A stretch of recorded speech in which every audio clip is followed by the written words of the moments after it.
죽은 사람으로 유명합니다. 그 묘비명에 뭐라고 선호하느냐면 우리말로 번역하면 이렇습니다. 마지막 심판의 날 천사들께서는 나팔을 아주 크게 불어주시기 바랍니다. 이곳에 묻힌 자는 가는 기위가 먹었습니다.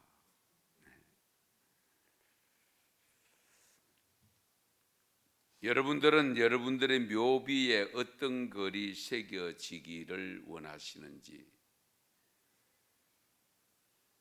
미리 한번 생각해 보시는 것도 괜찮지 않겠습니까?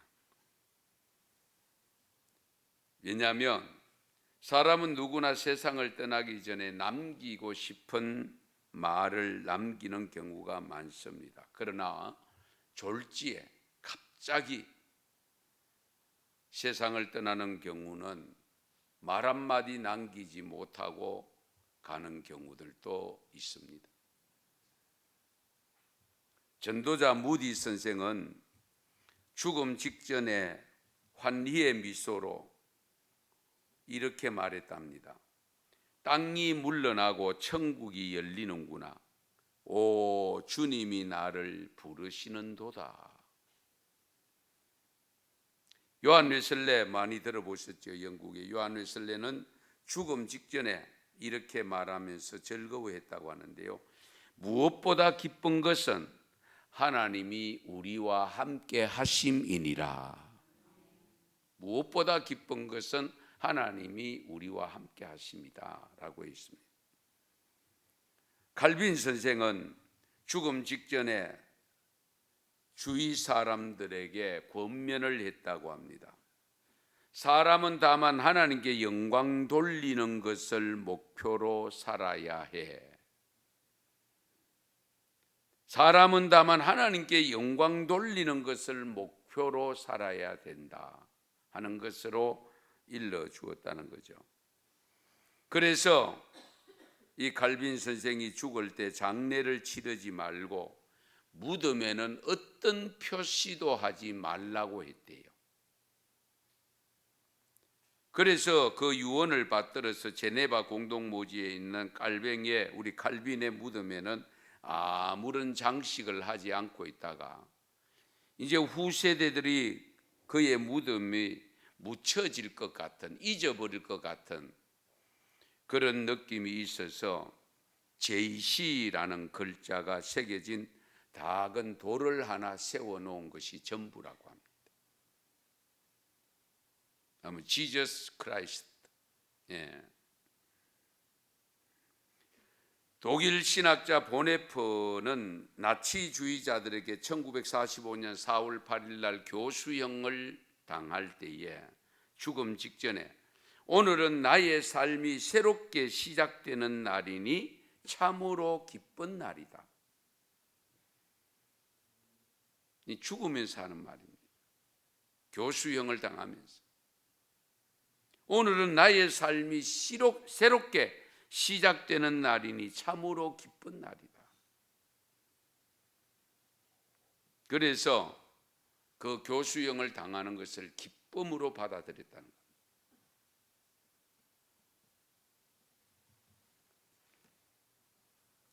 한 10년 좀 지났습니다마는 예장 합동 총회장을 역임했던 박명수라는 목사님이 계셨는데요. 2008년도 2월 21일 날 93세의 일기로 하나님의 부름을 받았는데 89세 때에 써놓은 유서가 장롱 속에서 발견이 되었습니다. 93세에 돌아갔었는데 89세 때에 써놓은 유서 내용이 5가지인데 이렇습니다.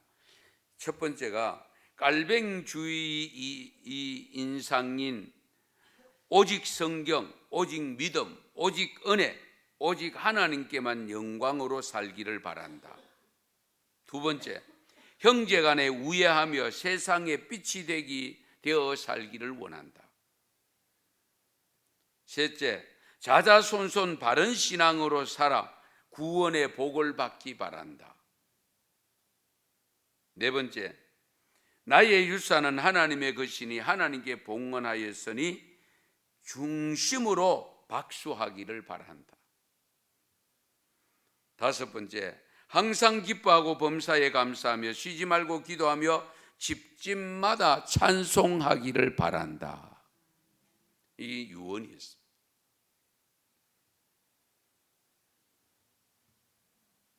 어쨌든 우리 사람들은 누구나 세상을 떠나기 전에는 마지막 말을 하기를 원하고, 또 자녀들이 할 말이 없습니까? 할 말이 있었으면 하세요. 등등 표현을 하면서 또 마지막 하시는 말씀을 듣고 싶어하는 것도 현실이잖아요. 현실입니다. 물론 유언이라고 해서 돌아가시기 직전에 하는 것만은 아닙니다. 미리 우리 합동정 목사님이 한 4년 전에 써놓았던 것처럼 10년 전에도 써놓을 수 있고, 아예 어떤 분은 공정을 해놓는 경우도 있습니다. 유언을 써놓고. 왜? 그걸 무시해 버릴까 싶어서.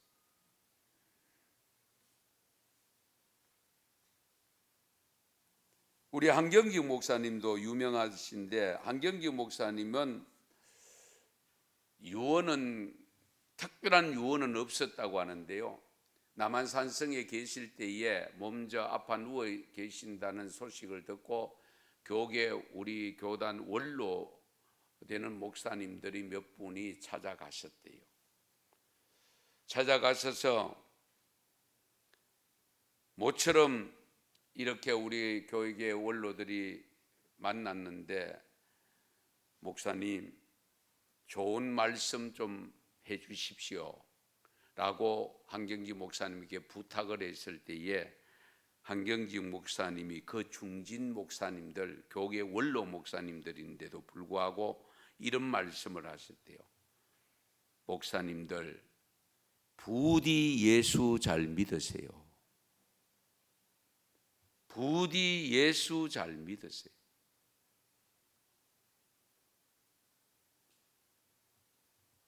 의미심장한 말씀 아닙니까? 예수를 믿는다고 하는데 예수 안 믿는 목사가 있을 수 있고, 예수 믿는다고 하는데 예수 안 믿는 성도가 있을 수 있다는 겁니다.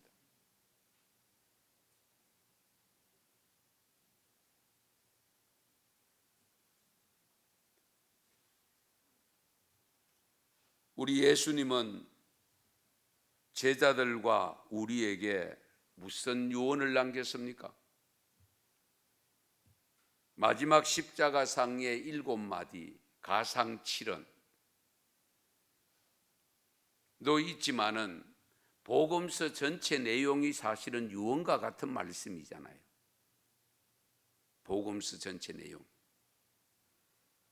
그 중에서도 요한복음 17장, 지난 2시간에 걸쳐서 이미 말씀을 드렸습니다마는 예수님의 공식적인 고별 기도입니다.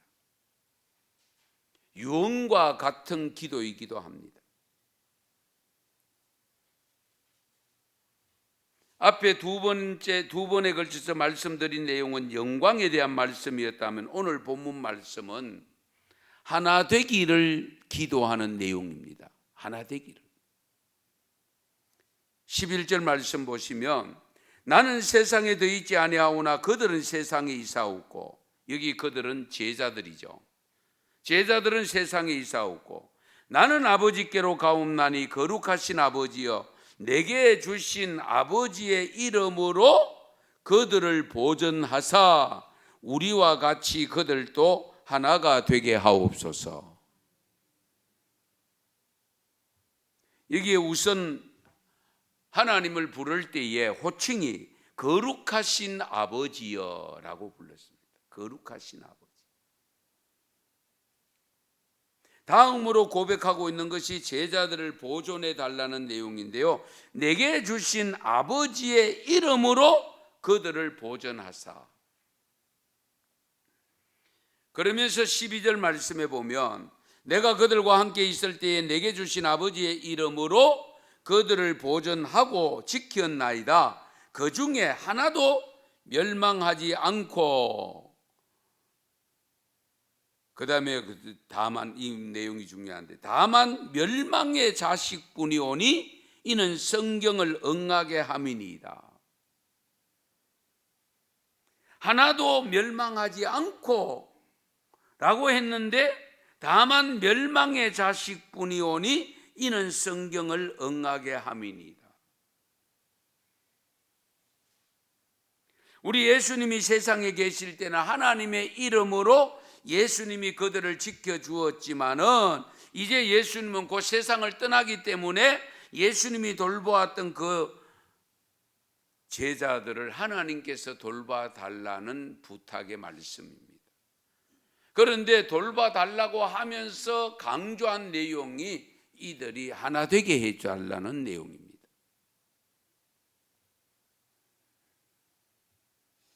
그리고 제자들이 한 사람도 멸망하지 않기를 원하고 계시는데, 그렇지만 멸망의 자식이 있음을 지적합니다. 멸망의 자식. 여기서 다른 사람들은 다 보존시켜 달라고 기도하면서, 멸망의 자식은 성경을 응하게 하기 위해서 그는 보존이 안 된다는 걸 이미 예수님께서 말씀합니다. 그러면 여기 멸망의 자식은 누굴까요? 가룟 유다입니다. 가룟 유다를 두고 이렇게 표현한 겁니다. 한 사람도 잃어버리지 않기를 원하지만, 그러나 다만 멸망의 자식뿐이 오니 이는 성경을 응하게 하려 합니다. 이미 구약에 예언된 말씀을 그대로 이루어지도록 하기 위해서는 가룟 유다는 멸망당해야 된다.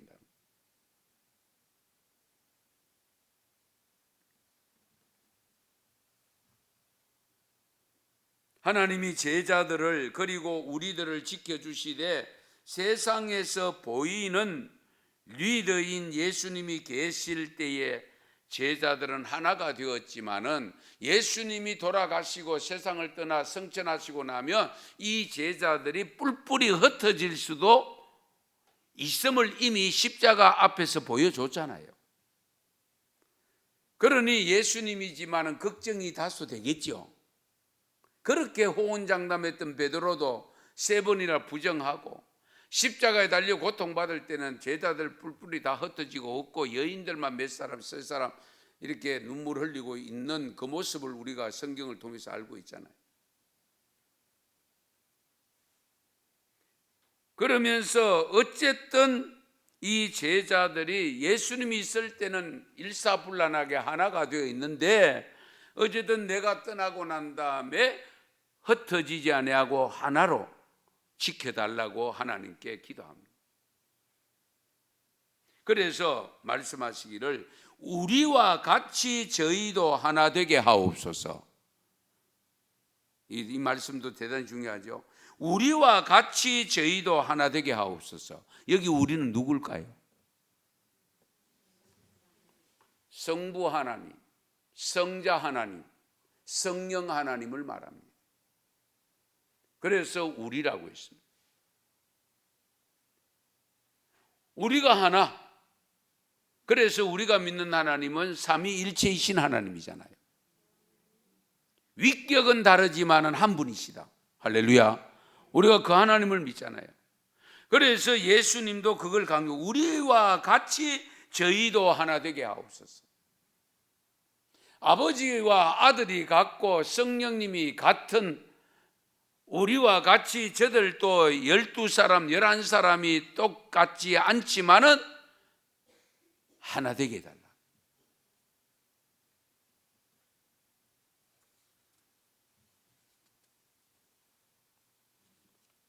이것은요, 사실 예수님의 고별 설교에서도 이 부분을 강조한 적이 있는데, 앞으로 넘겨서 요한복음 13장을 찾겠습니다. 13장 34절 한번 보실까요? 34절 같이 읽겠습니다. 새 계명을 너희에게 주노니 서로 사랑하라. 내가 너희를 사랑한 것 같이 너희도 서로 사랑하라. 아멘. 새 계명을 너희에게 주노니 서로 사랑해라. 내가 너희를 사랑한 것 같이 너희도 서로 사랑하라. 예수님이 제자들을 어떻게 사랑했어요? 십자가에 죽기까지 사랑했죠. 사실은.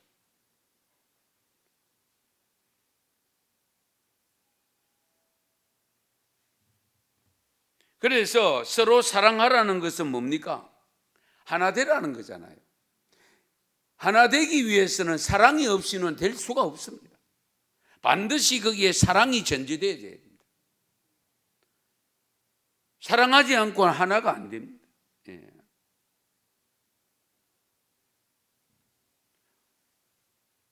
오늘 우리들도 마찬가지입니다. 모든 성도가 하나가 되어야 됩니다.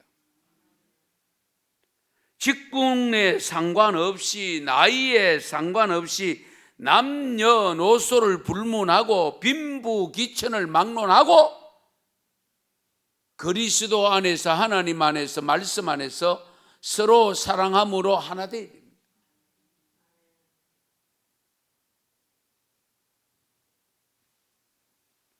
성도, 교회 공동체는 사랑의 공동체입니다. 그래서 하나가 될 때에 비로소 세상 사람들이 우리를 뭘로 보느냐? 그리스도의 제자로 인정한다는 겁니다. 우리가 사랑하는 공동체의 모습을 보일 때에 믿지 않는 사람들이라도 진짜 예수 제이 맞네, 그렇게 되는 겁니다. 예수님의 제자 맞구나.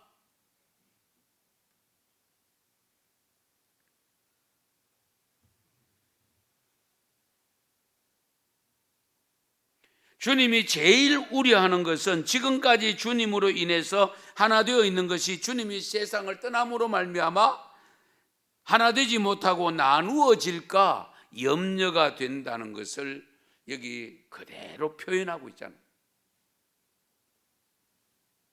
사실 그렇죠. 부모가 생존해 계실 때는 그나마 그래도 자녀들이 나름대로 우애 있게 지내는 모습을 보이다가도 부모님이 떠나고 나면 철천지 원수 같은 모습으로 변하는 경우들을 가끔 보고 있잖아요, 우리가. 예.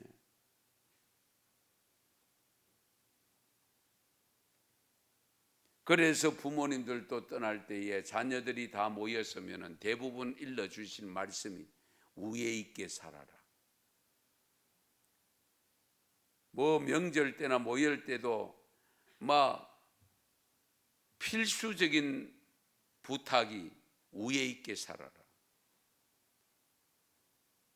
예수님이 지금 제자들을 향해서 지금 하나님 앞에 기도하실 때에 바로 그 부분을 강조한 거예요. 왜? 인간의 모습을 너무 잘 아니까.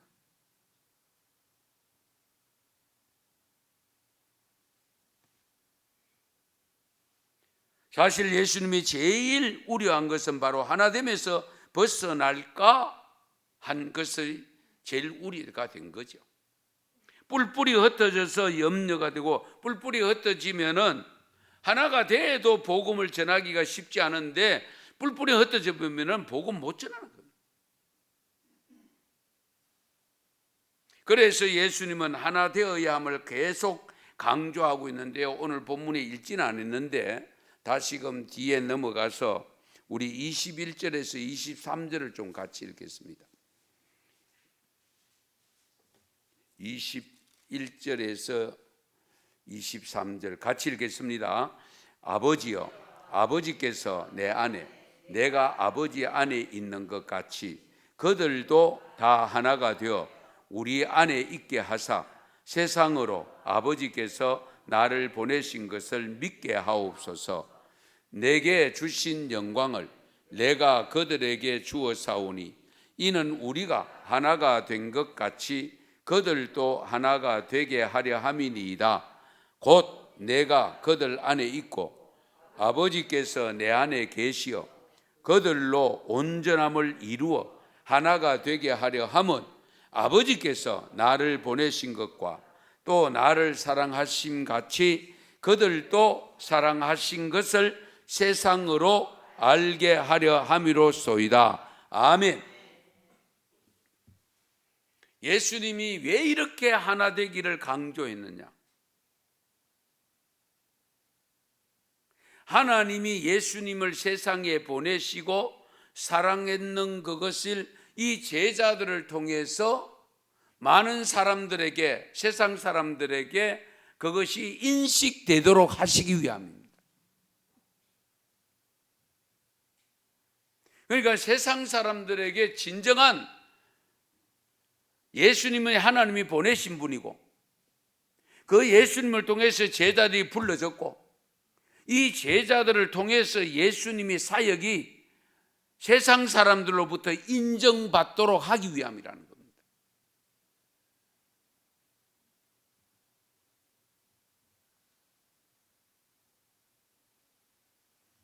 정말 우리가 잘 살아야 됩니다. 부자로 산다는 것이 아니고요, 바르게 살아야 됩니다.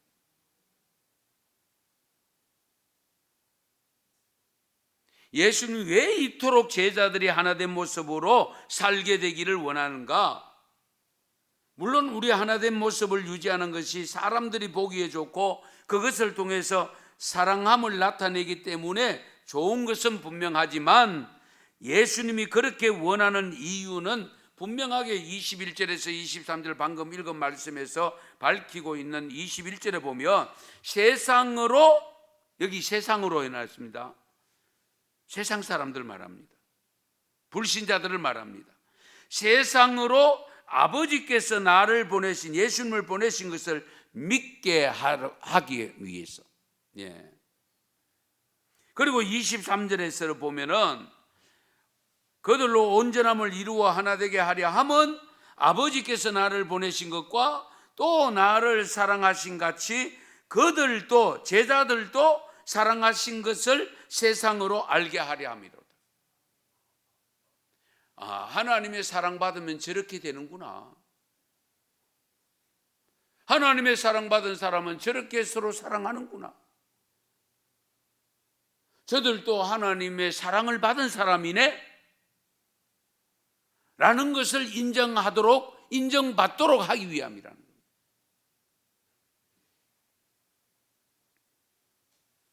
이런 의미에서 보면 오늘날 우리 한국 교회가, 우리 한국 교회 성도들이 진정 하나님께서 어느 정도로 인정하실까를 깊이 헤아려야 됩니다.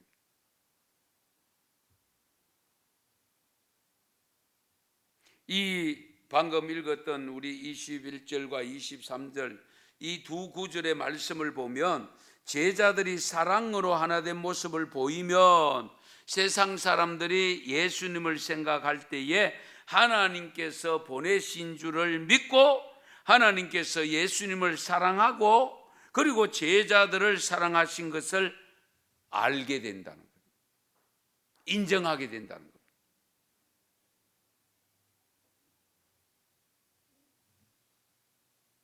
저와 여러분 누굽니까? 우리가 누구죠? 하나님으로부터 사랑받은 사람들 아닙니까? 우리가 그 하나님의 사랑을 느끼면서 살고 있잖아요. 하나님의 사랑 안에 거하는 그리스도인들입니다. 하나님 사랑 안에 살고 있는 우리들 속에 삼위일체이신 하나님이 계시면서 우리로 하여금 하나 되게 하시는 이유가 뭐냐? 하나님께서 우리를 사랑하신다는 사실을 믿지 않는 세상 사람들에게 깨닫게 하기 위함이랍니다. 그래서 성도들은요, 식당을 가든 뭐 어디서 만났든 모였든 무슨 일을 하든 간에 세상 사람들이 부러워할 정도의 사랑의 교제를 해야 됩니다.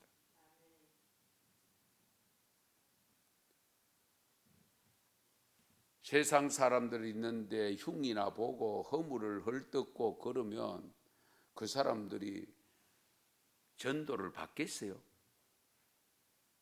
교회 오라고 하는데 교회 왜 오겠어요? 나는 그런 예수 안 믿는다. 그런 교회 왜 다녀? 그러지 않겠어요? 한번 생각해 보세요.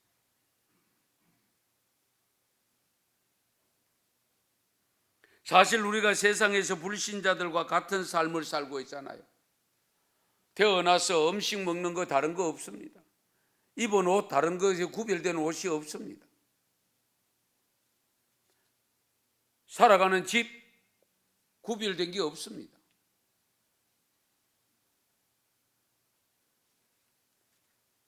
같은 환경에서 살아가고 있습니다. 그렇다면 우리가 도대체 어떻게 세상 사람들로 하여금 예수 그리스도가 하나님께서 보내신 구원자임을 믿게 할 수 있는가? 우리가 어떻게 믿지 않는 사람들에게 우리를 향하신 하나님의 사랑을 보여줄 수 있을까? 세상 사람들보다도 더 많은 재물을 모아놓으면 가능할까요? 만약에 그렇다면 하나님은 돈 없는 우리보다 재물들을 사랑하시겠지. 그렇잖아요. 만약에 그렇다면 세상 사람들이 추구하는 권력과 명예로 가능하다고 하면 정치하는 사람들, 그런 사람들을 택했겠지요.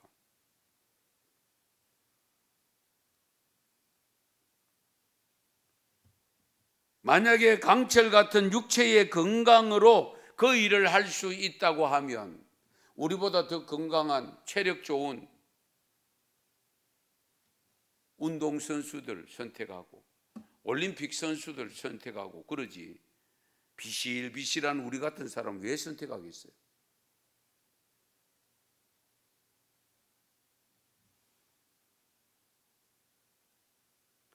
가장 쉽게 우리가 하나님의 자녀됨과 하나님의 사랑받는 자녀들로서 살아가는 사람들임을 보여줄 수 있는 방법은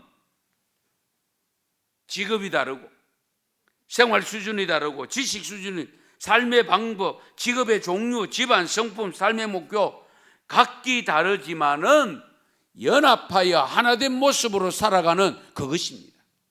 다른 거 없어요. 그래서 예수님은 제자들에게 성천하시기 전에 마지막 부탁을 할 때에 성령을 받기 전까지는 너희가 예루살렘을 떠나지 말라라고 부탁한 이유 중에 하나가 뭐냐? 너희들이 성령 받지 않으면은 하나님 못 된다는 거예요. 사랑이 안 된다는 거예요. 성령을 받아야 사랑도 실천되어지고 하나 되어진 모습대로 살아가는 능력을 갖추게 된다는 거예요. 성령 받으셔야 돼요.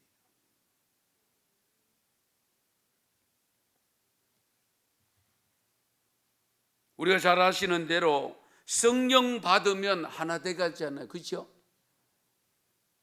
우리 사도행전 2장이 그 모습을 그대로 적나라하게 우리에게 보여주고 있잖아요. 마가다락방에 성령이 임했을 때에 심지어 물질까지 다 나누는 삶을, 공동체를, 생활을 하게 되었잖아요. 유무상통한, 내 것을 내 것이라 하는 자가 없었다고 했잖아요.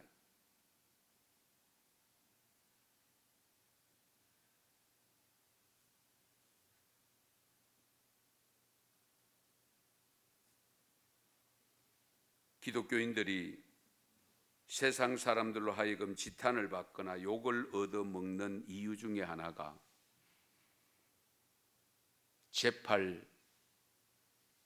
자기 팔 자기 흔드는 식으로 살기 때문입니다. 한 하나님을 믿고 한 예수님을 믿는다고 하는 사람들이 갈라서고 교회가 갈라지고 교파가 나누어지고 싸움질하고 그들이 무엇을 보고 하나님이 계신다는 것을 알게 할 수 있겠습니까?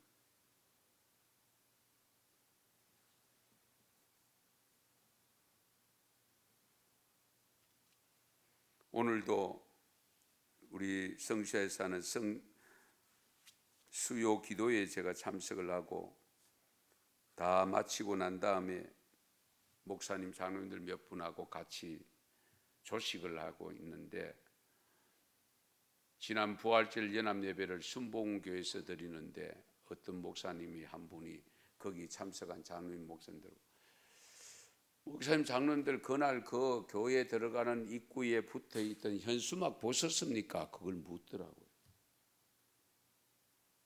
그 좀 대부분 우리 차 가지고 차 운전해 가도 못 봤는데, 그렇게 묻는 목사님은 어디서 이렇게 걸어가시다가 봤는가. 시내에 있는 제국 큰 모 교회에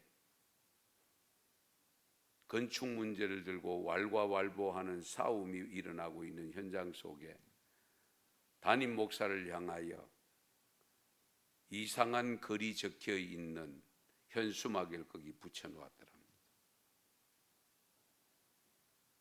지금 부활절 연합 예배를 드리러 오는데, 연합입니다. 연합. 그 연합을 깨트리고 있는, 자기들 교회 안에서나 싸우지, 안에서 새는 바가지 밖에서 어떻게 되죠? 정말 제가 그 내용을 들었을 때에 연합예배 드리면 뭐하는데? 안타까운 일들.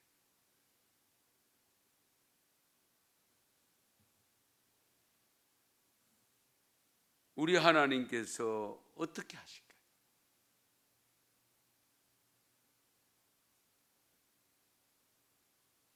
성도 여러분, 우리가 작게는 구역에서 전도회, 남성교회, 교회학교, 크게는 우리 교회 전체 무태지역 교회, 대구 교회에서 서로 사랑하고 연합하여 하나된 모습을 보여주는 것이 무엇보다 우선입니다. 무엇보다 우선.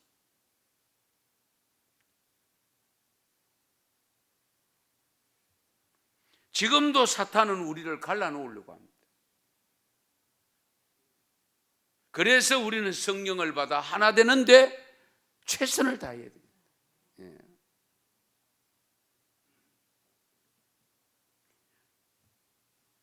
우리를 무기력하게 만들려고 사탄은 수단과 방법을 가리지 않고 믿는 자라도 넘어뜨린다고 했잖아요. 마지막 때가 되면 믿는 자라도 넘어뜨린다. 우는 사자와 같이 애워싸고 있다고 했습니다. 한눈 파는 순간에 언제 넘어질지 몰라. 장담하기 어려워. 그래서 우리 예수님이 너희가 마지막 때가 될수록 어떻게 깨어 기도하라. 할렐루야. 깨어 기도해라.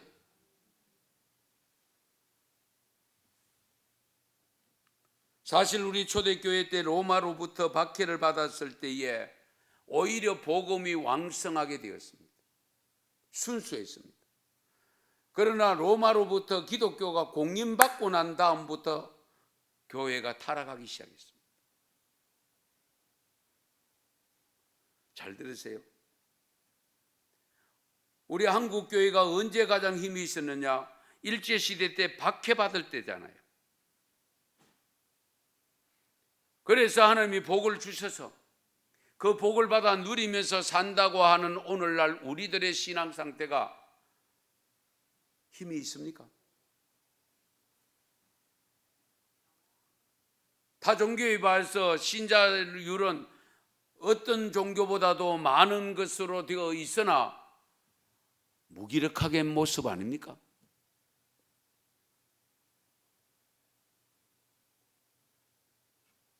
중세 시대에 종교 개혁이 일어날 수밖에 없었던 이유가 뭐냐? 교회가 너무 안일했다.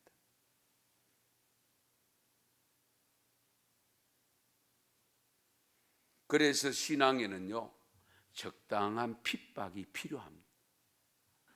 적당한 핍박. 핍박을 받을 때는 그래도 안간힘을 써서 기도를 한 번 해도 더 하게 되어지고요. 더 간절해지고요. 찬송을 불러도 감동이 있고요. 아멘 안 하는 거 보니까 별로.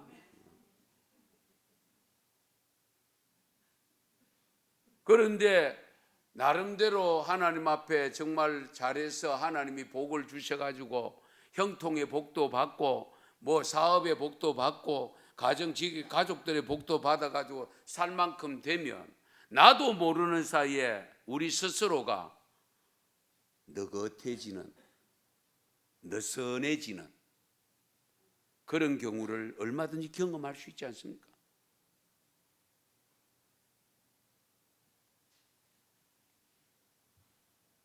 우리 언성교회는 사랑이 넘치는 교회가 되어져서 하나된 모습을 보여주는데 본이 되는 교회로 자리매김할 수 있기를 바랍니다.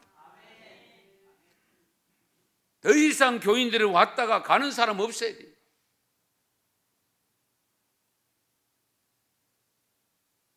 물론 담임 목사도 잘해야 됩니다. 우리 모두가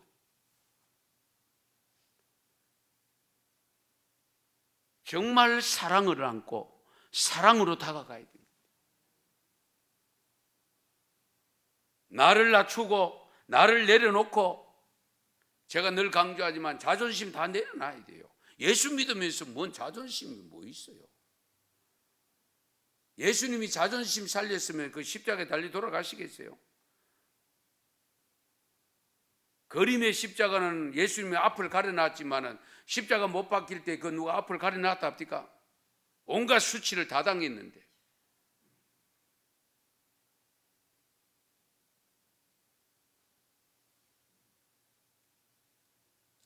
그래서 2022년 부활절을 보냈습니다마는 정말 우리 작은 은성교회지만은 은성교회부터 해서 정말 우리 한국 교회가 사랑의 공동체로 연합과 일치가 잘 되는 하나 되는 모습으로 나타나서 진정한 예수님의 제자로 인정받는 그런 삶이, 그런 교회가 될 수 있기를 축원합니다. 축복합니다.